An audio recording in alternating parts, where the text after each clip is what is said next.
this instance. It was walking with the swagger of a nation that had the world by the tail.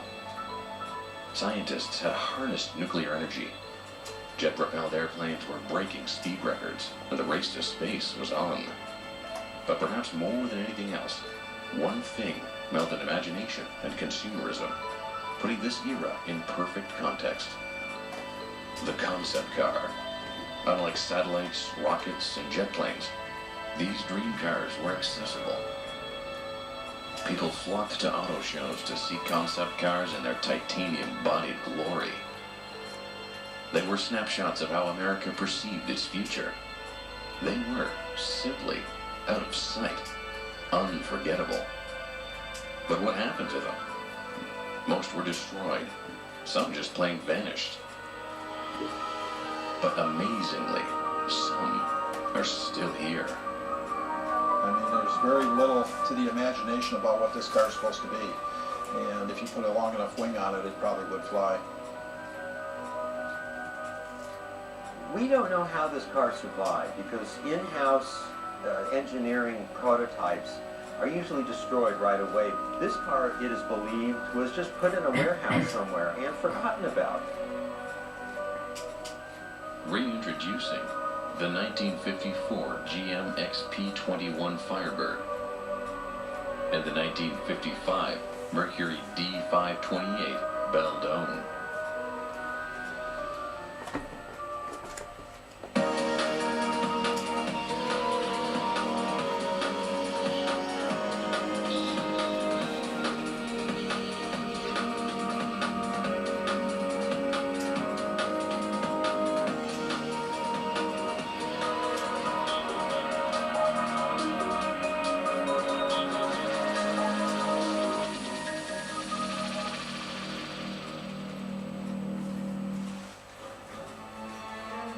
(1954), just 1 year after U.S. Air Force test pilot Chuck Yeager became the first man to fly 2.5 times the speed of sound in the X-1 rocket plane. America tests the largest hydrogen bomb in its history at Bikini Atoll. The stage is set for GM to drop a bomb of its own.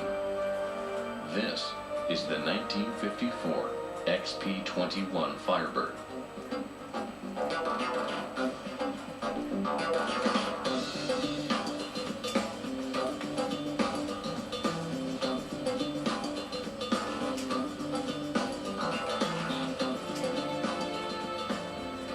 Firebird 1 was the first gas turbine car designed and manufactured in the U.S. at that time, so it was really cutting-edge technology. The only other things that had gas turbine engines in them were aircraft, and as you can see, the car is very much aircraft inspired. I mean, it was just such the top design and engineering exercise that it was the buzz. This car was a huge image builder for General Motors from a technological standpoint, from reaching far outside of the box for powertrain. This certainly is the future. Brought closer today by the Firebird. The XP21 Firebird was designed by legendary GM designer Harley Earl. It's no secret that aeronautical design was all the rage when it came to concept cars. A large tail fin here, a bubble top there. But Harley Earl and his design team took the Firebird XP21 into a whole new stratosphere. There was nothing subtle about this car's design. This was, quite literally, a jet plane on wheels. Harley Earl was a visionary that really could look forward, almost like he had a crystal ball. And very interesting the way this car came about. Aircraft is the inspiration of the day. Everybody's enthralled with transcontinental transportation. Air flight is a huge inspiration for people, and this car really tells that story.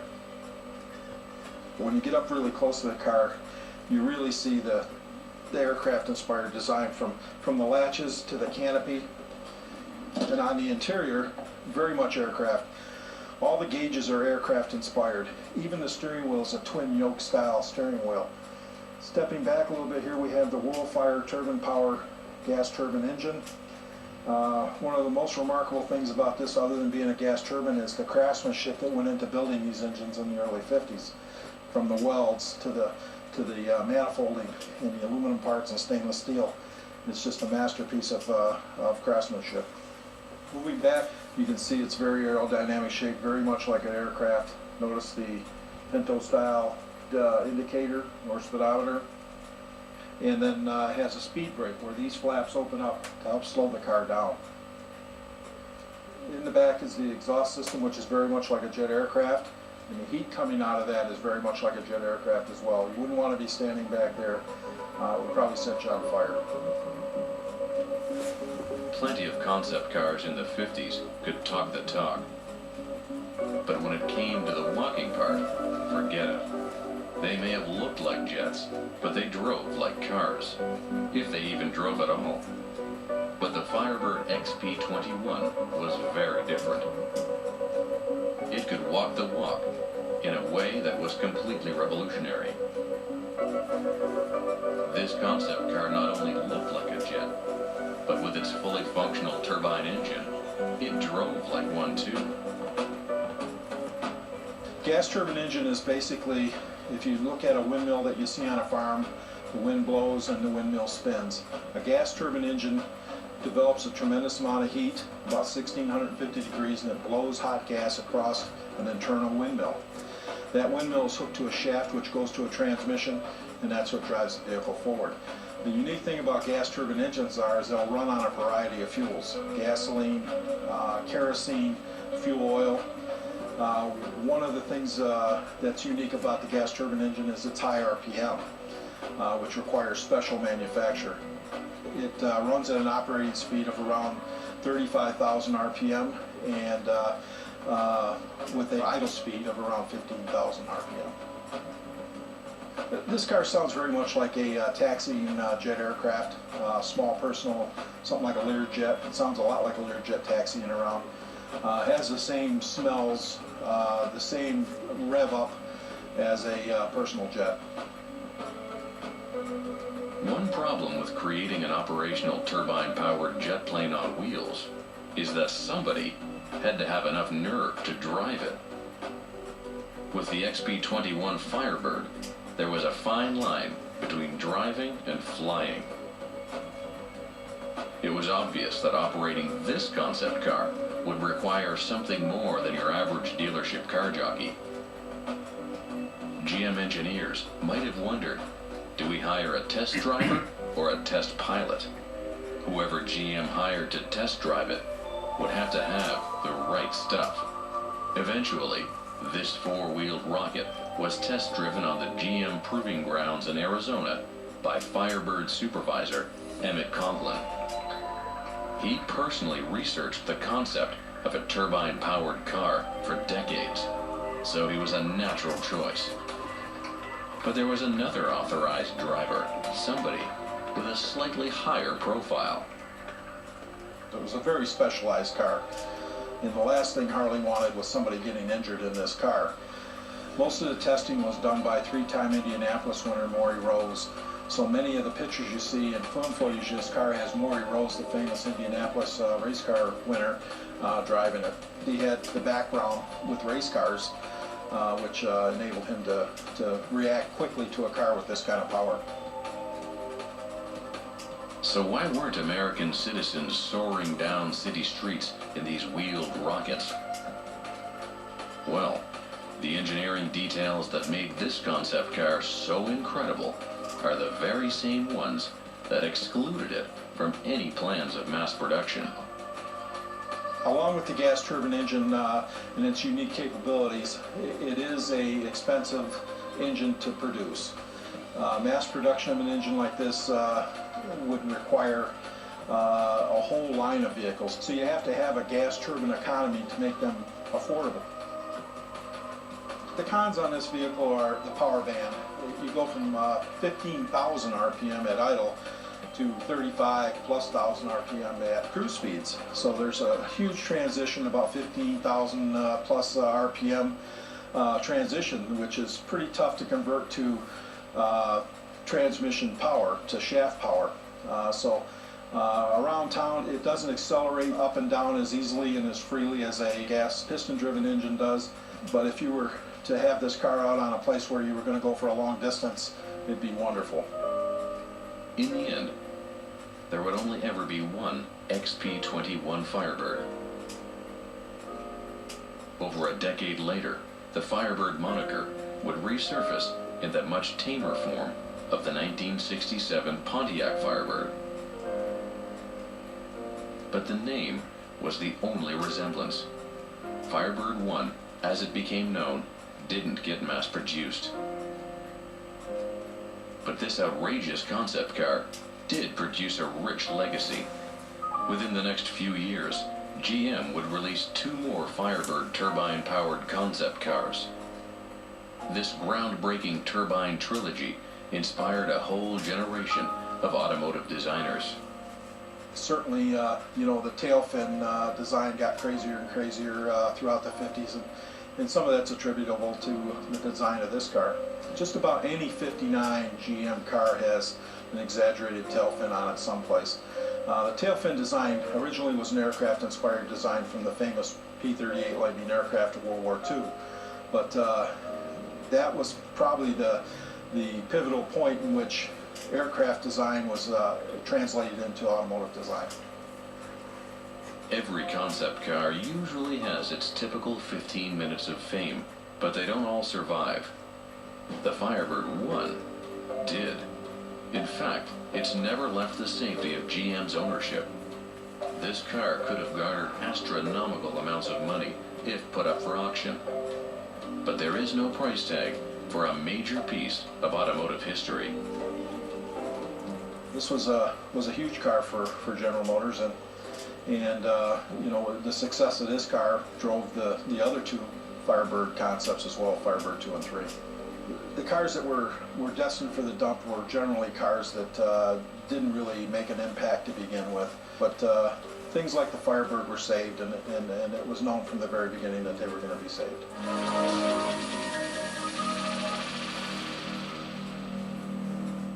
There was 9 battalions of 1955. Nuclear energy is sold commercially for the first time ever. American physicist Willis Lamb wins the Nobel Prize in Physics for his groundbreaking research on the electron, while American biochemist Vincent de Vigneault wins the Nobel Prize in Chemistry for the first ever synthesis of a polypeptide hormone. Research, ideas, and innovation are fuel for a nation where the sky appears to be the limit. The minds of the country seem to turn the wheels of progress effortlessly. America is advancing in every way imaginable, and the automotive industry is no exception. Car companies worked feverishly, designing outrageous concept cars to trot out at auto shows. But not every concept car felt the warm glow of the 1955 Mercury D528.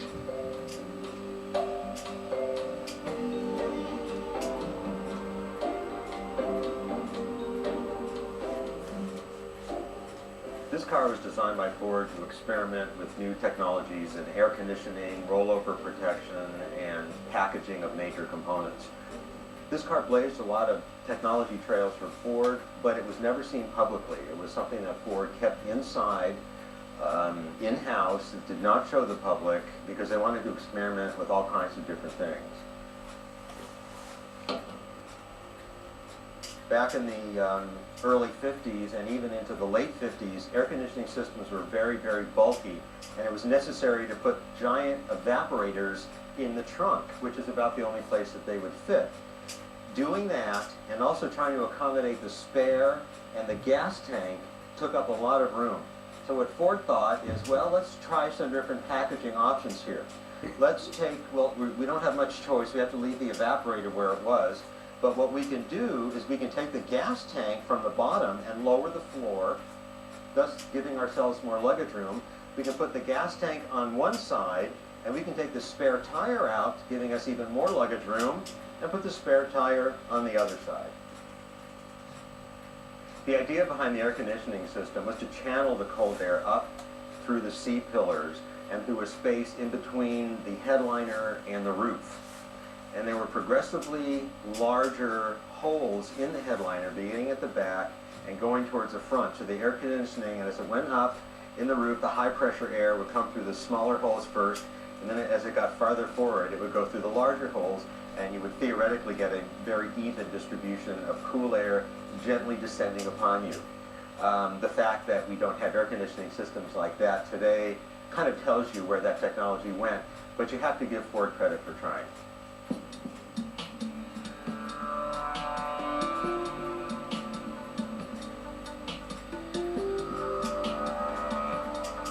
Despite the unique and handsome design of this concept car, the D528 was the automotive equivalent of a lab rat. It was never given a proper name. It was poked and prodded in the name of research. But through the highs and lows of its experimental life, Ford researchers learned a lot from this car. The mistakes that were made behind closed doors gave Ford a great opportunity to ditch the things that didn't work and keep the things that did. There were a few adaptations of technologies that were used on this car that made it into production cars. For example, the reverse sloping retractable rear window ended up on certain Mercurys and Lincolns of the 50s and 60s. And it was also used in Great Britain on the Ford Anglia, the little tiny four-cylinder powered car with the reverse sloping rear window. The four-cluster gauge nacelle on the dashboard ended up being used in the Thunderbird. Relocation of the gas tank did not make it into a production car because they took the gas tank from a very protected part of the car and relocated it to one of the most vulnerable parts of the car, the left rear fender.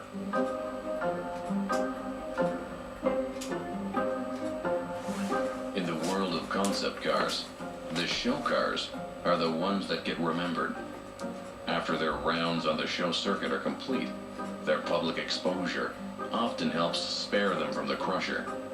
But in-house engineering prototypes are usually destroyed right away because they have no useful purpose afterwards. They're usually pretty beat up. The company's done with them, they've done all the experimentation they can, and they break them up and throw them away. This car, it is believed, was just put in a warehouse somewhere and forgotten about by perhaps coincidence, maybe by design. Somebody liked it quite a bit and decided, well, let's hide it back here and let's not let anybody know we kept it. And it's very fortunate that that happened. the D528 beat the odds simply by staying in storage. It appeared destined to an afterlife of accumulating dust. But after only a couple of years in storage, something changed. Suddenly, the story of this lowly lab rat wasn't over after all. When this car was about 7 or 8 years old, George Barris, the world-renowned customizer, talked Ford Motor Company into giving him some of their used-up, old, obsolete concept cars so that they could have another life in movies and television. This car came to George Barris in the same shipment that the Lincoln Futura did, and we all know that the Lincoln Futura ended up as the original Batmobile. And he got this car out and repainted it and reconfigured it slightly to star in a Jerry Lewis movie called The Patsy. And it was rigged with all kinds of opening doors and opening panels and things like that to give Jerry Lewis his usual hard time doing something. For its role in the Jerry Lewis movie, the car was called the Beldone, a name that most people call it today. The Mercury D528 Beldone is a true rags to riches story. A diamond in the rough, spotted, polished, and thrust into the Hollywood spotlight. If it weren't for George Barris, this car would never have seen the light of day.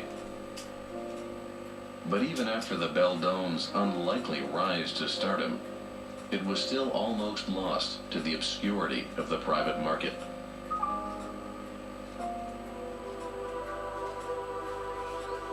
before the Peterson Automotive Museum in Los Angeles, California, stepped in. We were aware of this car for some time. It was offered to us for sale from a collection in San Diego, which is when I first went to inspect it quite a while ago. And over time, other collectors purchased it, and it was completely restored to its original Ford engineering configuration. And after a little while, the owner sold it at an auction, and Mr. Peterson acquired it at that auction. I like this car a lot, and probably for the same reasons that George Barros liked it. It's long, it's low, it's a really clean design. It's got some interesting features to it, and it's one of a kind. You can be the only one on the road driving this car.